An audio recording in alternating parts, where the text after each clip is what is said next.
Inside Texas Politics, 3rd edition by Rottinghause. Chapter 5, Part 1. Political parties, Texas in blue and red. In a career-ending blunder, a Texas Republican Party staffer accidentally emailed the party strategy for winning the 2020 elections to Democrats. The Republican Party planned to roll out websites with URLs that appeared to belong to Democratic candidates, but provided negative information about those candidates.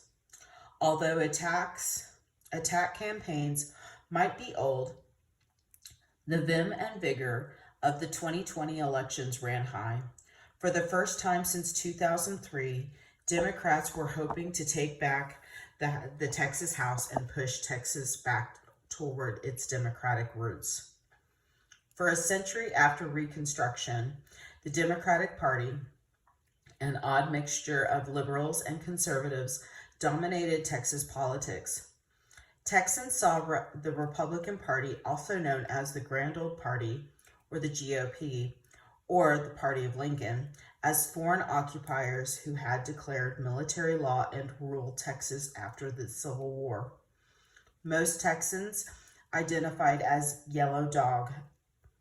Democrats, a group that got their name because they would rather vote for a yellow dog than a Republican. However, in 1970s and 1980s, the conservatives gravitated toward the Republican Party. The 1994 gubernatorial election marked a turning point. Democratic Governor Ann Richards had slung mud at Republican challenger George W. Bush every which way during the campaign. However, in this opening statement during the televised debate, Bush led the whole matter to rest. "I'm the conservative candidate and she's the liberal." Richards lost in November by 8%. Her defeat demonstrated fundamental shift within the state's party system. In offices at the top and the bottom of the ballot, Democrats began to lose their seats as voters migrated to the Democratic Party. How do parties change? How do they rise and fall? What political struggles erupt within parties to drive these transformations? The structure and function of different parties are often similar, but who makes up the parties and the ideologies of their members may shift dramatically over time. This chapter shows how individuals and factions within Texas parties have shaped their electoral prospects as well as their ability to govern. We also observe how the state party system shifted from one-party rule favoring the Democrats to one-party rule favoring the Republicans. The struggle over economic issues, growing concerns about federal intervention, and demographic changes ousted one dominant party and may yet oust another. 5.1, the functions of a party. Nowhere does the U.S. Constitution mention parties, but it is hard to imagine how government would run without them. When most of us think of the political parties, we think of their role in elections. Parties organize political interests, form a shared platform or goals, and thus provide a way for citizens to choose candidates to represent them in government. But parties do much more than that. Famous political scientist, as well as Austin native and University of Texas graduate, V.O. Key Jr., suggests that parties have three basic functions: assisting voters, parties in the electorate, by simplifying electoral choice; facilitating party goals, parties as organizations, by performing tasks such as recruiting candidates, mobilizing voters, and articulating interest, and organizing government, parties in government. In this section, we look closely at these functions. Simplifying electoral choices. Politics can be a confusing mash of personality and policy, along with a lot of noise. Voters, especially less politically involved voters, may need assistance to understand the political process. Shortcuts such as party identity of a candidate or a party platform are easy and convenient ways to summarize a great deal of information into understandable bites. Party labels are often enough to tell people how they should vote. Voters can assume that Republican candidates in Texas are conservative and prefer a smaller role for government, including fewer taxes, more support for business, and an adherence to socially conservative values. Voters can also trust the Democratic candidates in Texas will generally be liberal, thus favoring expanded government, working to improve on economic equality and access to health care, and supporting the right to have an abortion. Party labels are not perfect indicators of ideology, especially in a conservative state like Texas. Modern Democrats sometimes take conservative positions on fiscal and economic matters, and Republicans may take the liberal positions on social issues. However, in recent years, as Republicans have shifted even more to the right toward more conservative positions, and Democrats have increasingly shifted to the left, partisanship has increased. Recruiting candidates. Local and state party leaders evaluate potential candidates, often screening them for the quality and party loyalty. Although parties have traditionally recruited for partisan races, the parties have expanded their base to include nonpartisan local races, such as school board and municipal races. Parties also recruit candidates to widen the appeal of the party. Starting with the election of the Governor Bush in 1994, Republicans have made concerted efforts to recruit Hispanics to run for office in order to make inroads into socially conservative segments within Texas' growing Hispanic population. In 2020, 684 Hispanics ran as Republican in local and statewide races compared to 233 who ran as Democrats. How do parties recruit leaders and candidates for office? Until the early 1900s, party leaders at state conventions nominated candidates for state and local offices. Considerable power was centralized in the party elite and special interests. Not surprisingly, abuse was rampant. Friends of certain candidates would visit cattle roundups in West and Central Texas, persuade cowboys and their foremen to constitute themselves as local conventions, and carry enough commitments to sway the outcome at the local state convention. The progressive movement in the early 20th century led to reforms to fight government corruption. In 1905, Texas passed legislation to hold public primaries to nominate candidates directly. This change weakened the party leadership's roles in choosing candidates and opened up opportunities for attentive voters, large campaign donors, and interest groups to have a greater say in the electoral process. Parties still play a role in recruitment. However, once a good candidate is identified, parties offer that candidate support services such as issues and logistical expertise, data on voters, campaign materials, and assistance with digital media strategy. They also use their considerable funds to finance the campaigns of their recruits. See Figure 5.1. Mobilizing voters. During the elections, political parties fire up their turnout machines in order to get loyal voters to the polls to support party-endorsed candidates. Party activists often call to other members to remind them to vote and even provide transportation to the polls. Turnout is critical to electoral victory.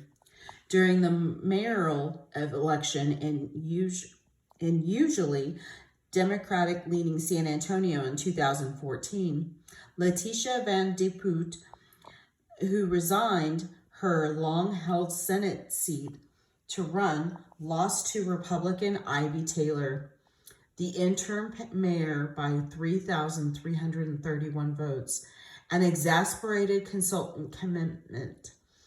At the end of the day, we needed 3,000 Democrats to get off their asses and go vote, and they didn't. Taylor became the city's first African-American mayor. Articulating interest. Parties represent groups of citizens with shared values. Political scientists Robert E. Shapiro and Joseph Buffumi found that since the 1980s, political ideology has become a stronger predictor of party identification. Why? During the Civil War rights battles in Texas of the 1960s and 70s, conservatives concerned with the state's rights to flock to the Republican Party, and liberals interested in pursuing voting rights and equal access to public facilities gravitated to the Democratic Party. Parties also have an incentive to sharpen their differences. If voters perceived marked distinctions, parties can recruit candidates and passionate voters more efficiently. These partisans tend to volunteer more of their time and money and more likely to turn out to vote in party primaries and other elections. However, partisans do not necessarily represent Texan voters as a whole because they're typically are more ideologically extreme. Partisans play an oversized role in party politics by pushing the party to the extremes and exasperating conflict. As activists within a party may target a lawmaker and threaten party stability when representatives fail to deliver on promises or satisfy expectations. One Texas conservative activist growled, "I'm going to be the skunk at the picnic," after Republican legislators failed to enact policies to his liking in 2015. Organizing government. Parties work to make sure that their candidates, once elected, toe the party line. To deliver on electoral promises, parties often organize legislators into forums where they work together to discuss and formulate policy. Party leaders then make sure that their members implement the party's plan. In this way, parties provide accountability to voters. This accountability is called responsible party government. 5.2. The backbone of the political party is the party organization. The group of individuals who volunteer are paid minimally for positions at local and state levels. Parties are hierarchical, with authority flowing from the national to state to local level.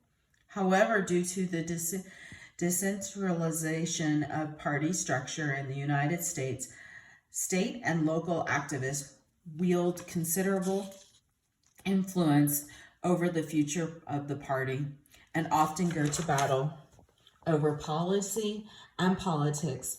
Because these positions are influential, they are coveted and involve contentious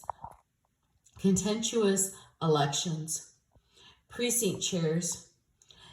Counties are subdivided into smaller units called precincts. Precinct chairs are elected in the party's primary and serve for 2 years. As most local party leaders, the precinct chairs recruit volunteers, coordinate campaign workers during the elections, and participate in get out the vote and voter registration drives. Precinct chairs also serve on county executive committees, where they choose state convention delegates and may be called on to replace a candidate on the ballot who resigns or otherwise can't stand for election. In 2016, Democratic precinct chairs worked overtime in Houston to replace a county commissioner who had died. The state senator who took his place and the state representative who took her place. Biennial elections for precinct chair positions are proxy wars for battles fought at the state level. In 2020, 80 of the 350 positions in Democratic precinct chair races in Bexar County were contested. Party infighting over finances, including charges of embezzlement, spurred opposing sides to try to win seats, with the fracture leading to two separate groups, one sanctioned by the state party and the other using the same name but conducting separate meetings and events. County party chairs. County party chairs recruit candidates to run for local or regional offices, act as a spokespersons for local issues, and manage the funds of the local party. They also serve with the precinct chairs on the county executive committee, which organize party primaries and hosts county and Senate district conventions. Ideology rarely plays a role in these biennial elections, but they can sometimes become an issue. 4 months after he staved off this Tea Party challenger, longtime Republican chair Dr. Willie Wilkerson faced a coup that stripped him of several powers and established a 7-member steering committee, affectionately known as King Wally. Wilkerson had served as chair for 56 years, but this intra-party squabble pushed him out in 2020. Other local county party organizations, like Travis and Galveston counties, also weakened their party chairs, claiming the need for decentralizing power and increased transparency. The move alarmed party loyalists who saw it as a power grab by Tea Party activists. It's Republican against Republicans, Wilkerson said. Party chairs aren't in the spotlight often.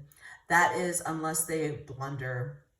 In 2020, Bexar County Republican Party Chair Cynthia Brum faced pressure from fellow Republicans to resign after she advanced a discredited conspiracy theory about the death of George Floyd in police custody in Minneapolis, Minnesota, an event that triggered outrage and protest across the country. She did not resign, and she lost re-election in 2020. State Party Chair. The state party's chair primary responsibility is to develop and communicate the party's brand to voters and to raise and manage political funds for the party at the state level.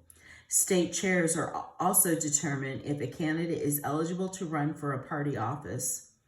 In 2019, Democratic Party Chair Gilberto Hinojosa found Eagle Pass Mayor Ramsey Cantu ineligible to run for legislator after another candidate for the seat provided documents suggesting that the mayor should be disqualified because he had not resigned from his current office. The race for a party chair is largely conducted outside of the public eye. Party veterans communicate with each other to select a roster of candidates who then compete for the support of some 14,000 delegates across Texas. The Republican Party holds a caucus by state Senate district, while the Democrats have an open vote for all delegates. Both parties mandate that one man and one woman serve as chair and vice chair. Ideology does not change the factor into the biennial elections for this office, primarily because candidates tend to be similarly situated ideologically. Rather, state chairs campaigns zero in on management and leadership skills. In 2010, for example, the state Republican Party was $500,000 in debt during the heated battle for the Republican state chair. The two challengers attacked the incumbent on the issue of fiscal responsibility, something dear to the heart of Republican voters. The incumbent lost his seat and party finances rebounded.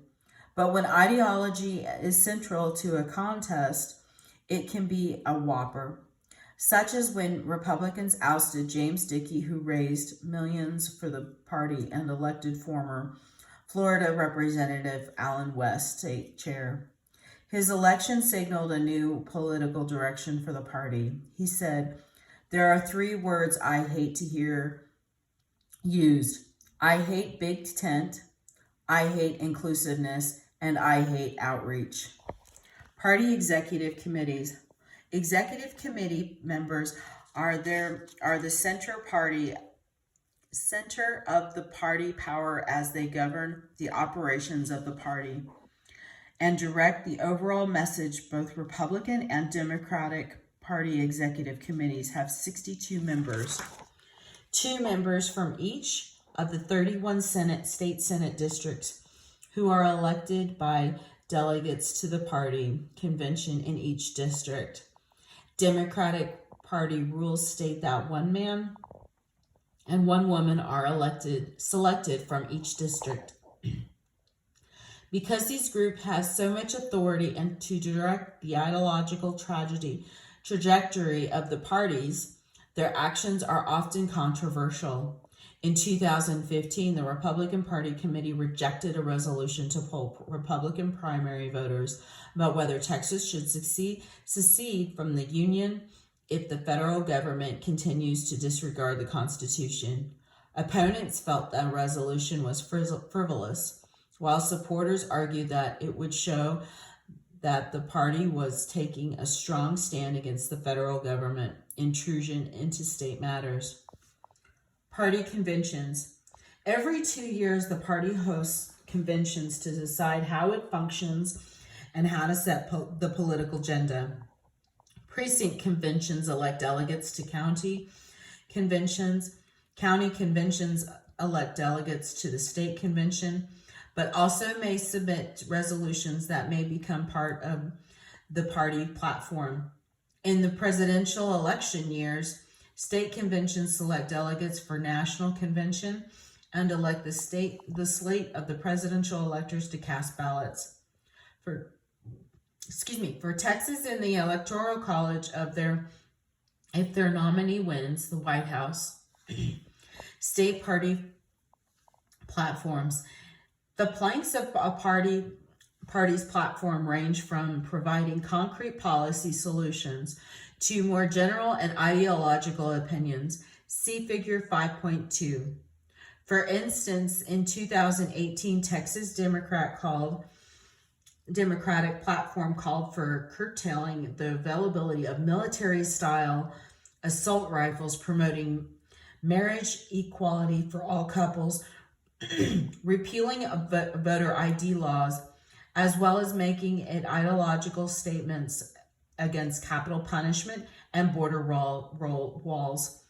The 2020 Republican platform, which did not change from 2018, called for the abolishment of multiple government agencies and the expansion of charter schools and private options using public schools funds.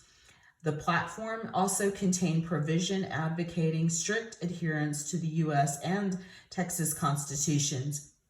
The state platforms can differ significantly from the national party platforms, which have to appeal to a broader set of voters. Platforms are as much as political marketing tool as they are a guide to understanding party positions. Each state party's executive committee writes and revises the platform every 2 years in the even-numbered years. When the convention meets, the convention delegates approve the platform at the convention. In contrast to assertions that political parties desire to moderate their views to attract more swing voters. Studies show that ideological distance between the state party platforms of the 2 parties has been increasing. State party competition also increases the ideological gap between the party platforms as each party attempts to shore up the more ideological extreme voters who are more likely to vote in primary elections. Texas takeaways. Section 5.3, the rise and fall of political parties in Texas. For more than 130 years after the Civil War, Texas was dominated by the Democratic Party. The decline of the Democratic Party and the rise of the Republican Party tell a story about the shifting of political power, the people who made it happen, and the events that shaped it. Strong, cohesive parties are able to use partisan endorsements and funding to control nominations and present a unified front in elections. Strong party states also disciplined legislators to uphold a governor's program and maintain a party brand that voters can understand. Because Texas has been dominated by one political party or another since the Civil War, as a result of which most of the policy fights have been internal to the majority party. Texas has traditionally been a weak party state where party is not closely tied to a set core of principles. Democratic reign in the postbellum era. Republican representation in Texas was nearly uniform immediately following the Civil War. The Republican Party was the party of Abraham Lincoln, after all, and had waged the Civil War and spearheaded Reconstruction. But once the national government pulled its soldiers out of the state, many Texans rallied against Republican Party, associating it with the scarcity that followed the Civil War and with the unwanted military rule. The elections of 1871, 1872, and 1873 broke the Republican stranglehold on state politics. Moderate Republicans and Democrats unified against the carpetbagger Union Republican government and in their dislike of the Republican Governor Edmund J. Davis, a taxpayers' convention that expressed frustration with increases in school taxes and wasted taxpayer funds pulled many voters into the Democratic Party. Democrats won all the congressional seats in 1871, took majority control of the state legislature in 1872, and captured the governorship in 1873. The Democratic Party had then dominated Texas for the next 100 years. The decline of Democrats. In the 1930s, President Franklin Roosevelt pushed through the New Deal, which enabled Democrats to tie voters closer to the party through patronage. That is, participation in party politics meant contracts, jobs, and status, as is frequently the case. However, national politics also seeded a split between the liberal and conservative wings of the Democratic Party at the state level. During President Roosevelt's first term, the Supreme Court decided much of the New Deal legislations unconstitutional. After a momentous re-election in 1936, Roosevelt pushed a plan in Congress to give the president the power to appoint a new justice to the Supreme Court whenever a sitting justice reached the age of 70 and failed to retire. In this way, Roosevelt could pack the court with his supporters, the Vice President John Nance, Cactus Jack, the court with his supporters, the Vice President John Nance, Cactus Jack. Garner was a Texas Democrat, but came from the conservative rural wing of the party. He and other conservative Democrats, known as the Texas Regulars, quietly and privately began to drum up opposition to the court packing plan. Meanwhile, Texas House members Lyndon Johnson and Sam Rayburn, backed by President Roosevelt, publicly accused of sticking his knife into the president's back. Garner tried to smooth matters over, but he could not regain Roosevelt's confidence. The president replaced Garner on the 1940 presidential ticket, a decision that sent tremors throughout the state parties and produced the first crack between its wings. In the 1952 presidential election, a permanent crack was opened.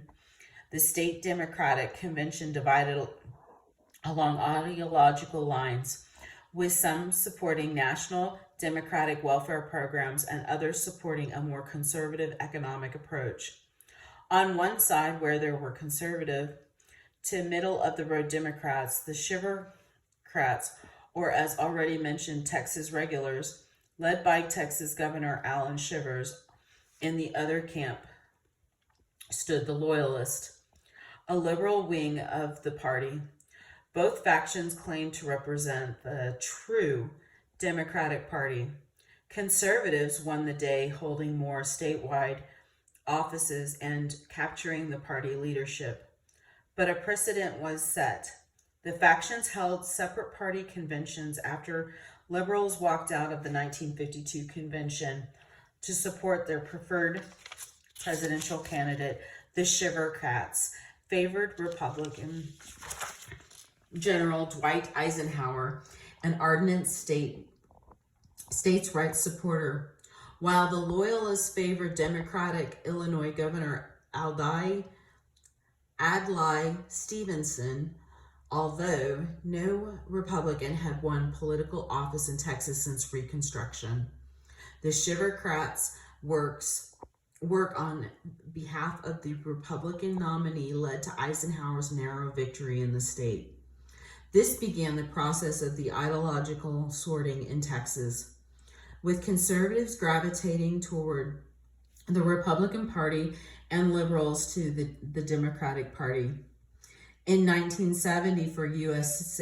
Senate, increased tensions between the liberal and the conservative wings of the Democratic Party. Lloyd Bentsen, a conservative, wealthy Democrat from Hidalgo County, challenged a leading liberal in the Democratic Party. Ralph Yarborough, Bentsen, with the masterful timing, attacked Yarborough for endorsing Vietnam War moratorium demonstrations, missing votes in the Senate on school busing, and opposing voluntary school prayer. Yarborough lost the primary race. The rise of the conservative pro-Ronald Reagan Democrats, who favored cutting taxes, increasing military spending, and reducing social services, also widened the fissures in the party. Many conservative Democrats, so-called Blue Dog Democrats, supported Reagan. Liberal stalwart and Democratic state representative from Houston, Mickey Leland, sought to expel these treacherous, boll weevil Democrats from the party in the 1980s. This effort led to the further exodus of conservatives from the party. Meanwhile, economic development and population growth weakened the Democratic Party. Further, upper-class whites moved to the Republican Party as cities boomed. Rural areas, which had traditionally been havens of the Democratic power, lost influence, and as migrants from other states poured into Texas to take jobs in rapidly expanding urban centers, the Democratic Party had trouble connecting with new voters unfamiliar with the customs and traditions of politics in the state. Texas voters had overlooked ideological differences and loyally voted the Democratic ticket, but new voters often rejected Democrats, no matter their ideology. Support for the Democratic Party declined. See Figure 5.3. How did Democrats maintain power? Party leaders, mostly from the conservative wing, served as gatekeepers for those seeking higher office. taking advantage of rules called cross-filling. Democrats ran as both Republicans and Democrats in primaries, a practice no longer allowed. In this way, Texas conservatives stunted Republican Party ambitions and blocked liberals from securing party nominations because popular conservative Democrats could run in both primaries and win. Moderates were systematically purged from the Democratic Party, and liberals found few friends. The last hurrah for the Democrats occurred in 1982, the last election in which Democrats captured all statewide officers, but the party was hemorrhaging support, losing the votes of Anglos. Observers point to December 2nd, 1997, as the day the Democratic Party in Texas collapsed, not with a bang, but a whimper. On this day, Democratic Attorney General Dan Morales, the last statewide elected Democrat, announced he would retire for politics. For the first time since Reconstruction, the Democrats held no statewide office. The rise of the Republicans. The Texas Republican Party was outflanked, dismissed, or outright ignored. In electoral battles for the better part of this century, in some years they didn't even hold primaries because not enough candidates were running. To claim that the Democrats dominated state politics for much of the first half of the 20th century would be an understatement. Future First Lady Barbara Bush recalled when she and future President George W. Bush volunteered to work for the Republican primary polls in Midland in 1958. Exactly 3 people voted Republican that day. The 2 of us and a man who could say he was a little inebriated and wasn't sure what he was doing. In 1961, then Democratic Senator Lyndon Johnson vacated his seat in the U.S. Senate to serve as vice president in the Kennedy administration. Republican John Tower, a staunch conservative with a penchant for fancy suits, entered the special election in 1961 for the seat left open by Johnson's departure. But with little hope of winning, the diminutive power, cool and often aloof, was an unlikely choice to lead the Republicans back to the political relevance. As he often joked, "My name is Tower, but I don't." Tower and the Republicans, however, took advantage of the disunity in the Democratic Party, campaigned effectively. Local Republican operatives in Houston and Dallas courted donors in the industry, especially oil services. Towers solicited grassroots support by vowing to protect constitutional and states' rights. And the unthinkable happened. Tower became the first Republican to win statewide office since Reconstruction. Tower's win established a bridgehead to legitimacy for other Republicans in the 1960s. Several future major Republican Party figures emerged in Texas at this time. A young George H.W. Bush won a position as Harris County Republican chair in 1962, which he was used as a springboard for a challenge to incumbent Democratic Senator Ralph Yarborough for the U.S. Senate in 1964. Bush took up the mantle of the rising conservatism in the state by campaigning against the Civil Rights Act, claiming the state's rights should be paramount. The fortunes of Bush and the Republican Party were crushed. However, on the night of 1964, when Democratic presidential candidates Lyndon Johnson, incredibly popular after the assassination of John F. Kennedy, carried Texas by an overwhelming margin. The subsequent Republican takeover at the national level in 1968 improved the fortunes of Texas Republicans. President Richard Nixon and later in 1975, President Gerald Ford were able to bring home the big rock candy mountain of federal patronage, including jobs and funding for projects. Nixon, in particular, made use of what he called the Southern Strategy, an emphasis on exposing divisions within the Democratic Party over racial integration and civil rights in the general public on law and order issues. This approach was persuasive to the growing middle-class suburban electorate. Republican strongholds in suburban and small-town areas from the 1978 to 1994 made the state more competitive and grew the number of the elected Republican officials. By 1978, a deeply divided Democratic Party and a well-financed Republican Party cut a trail to the election of the Bill Clements as governor and the re-election of John Tower to the U.S. Senate as governor. Clements expanded the party's brand by putting a priority on reducing taxes and government bureaucracy and on the expanding appointments of Republicans by the 1980 presidential election, headlined by a very popular Ronald Reagan and hometown Republican favorite son, George H.W. Bush. The Republicans had elected more than 150 county officials to complement substantial gains in the state legislature. The 1998 state elections, a watershed for Republicans, saw the party sweep all statewide offices and win a majority on both Supreme Courts. As candidates began to see federal intervention as primary cause of economic troubles in Texas during the 1970s and 1980s, more Republican candidates began to run for federal offices. Pathways to Washington also opened up as the first congressional districts were withdrawn to favor Republican candidates.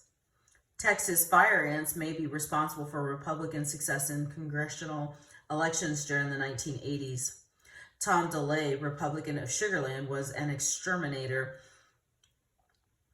and a nondescript backbencher in the Texas House of Representatives when the federal government banned Murex, the pesticide that was used to kill fire ants. The action radicalized DeLay, who decided that the U.S. Environmental Protection Agency, or the EPA, was an evil empire that had to be destroyed. He ran for the U.S. House of Representatives in 1984 and won. Re-elected 10 times, DeLay rose to the ranks of the majority leader. A beleaguered EPA official hearing the story would later mutter, "Christ, we could have lived with Murex." Other Republicans ran for the U.S. House, objecting to excessive regulation and wasteful spending by federal government.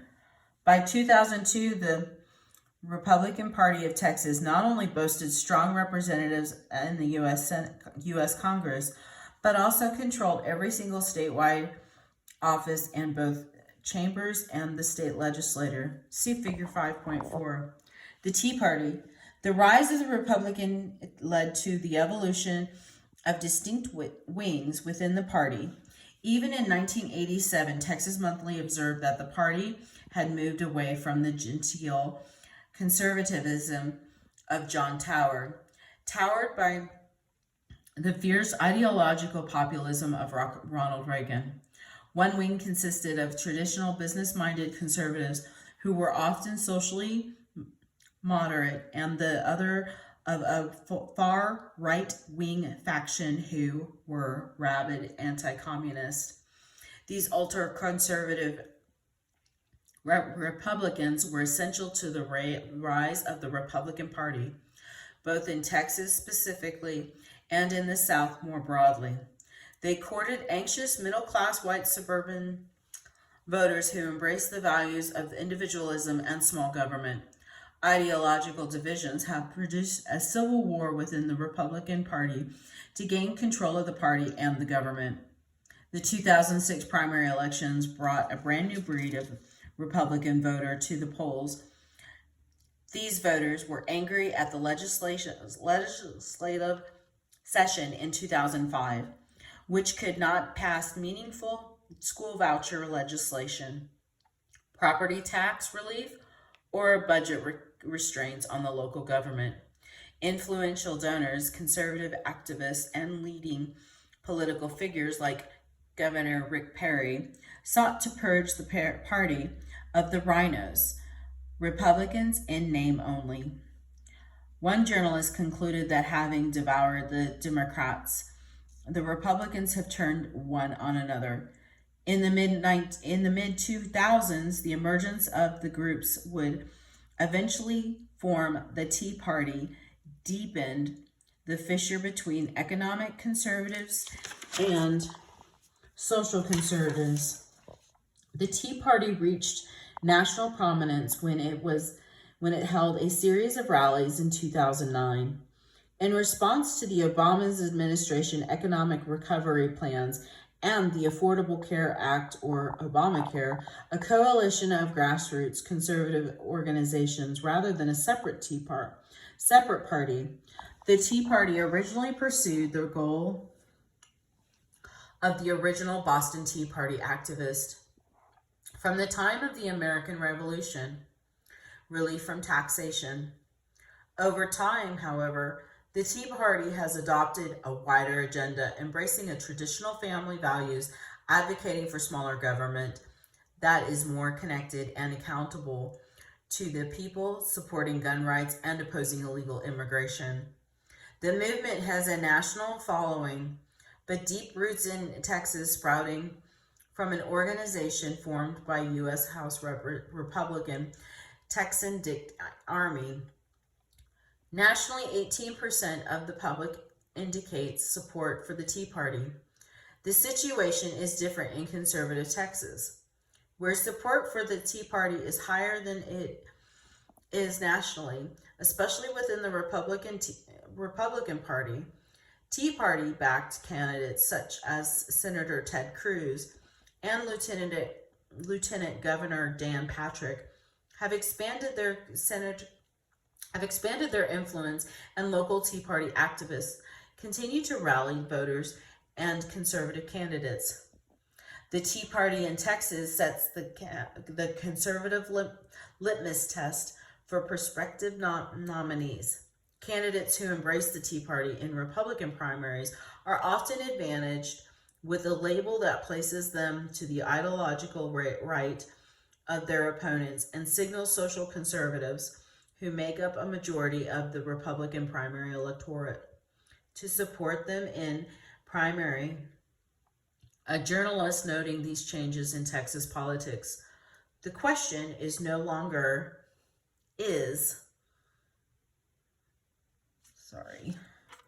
would Ann Richards be too liberal to be elected in Texas today? But rather, would George W. Bush? This ideological party split makes it difficult to maintain party unity around legislative issues as more Tea Party-backed candidates are elected to the legislature.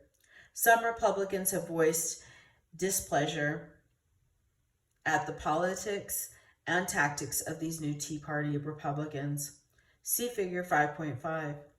Michael Williams, the first Republican African-American elected to statewide office, remarked, "Political parties are like milk. They do curdle and spoil over time." This is the end of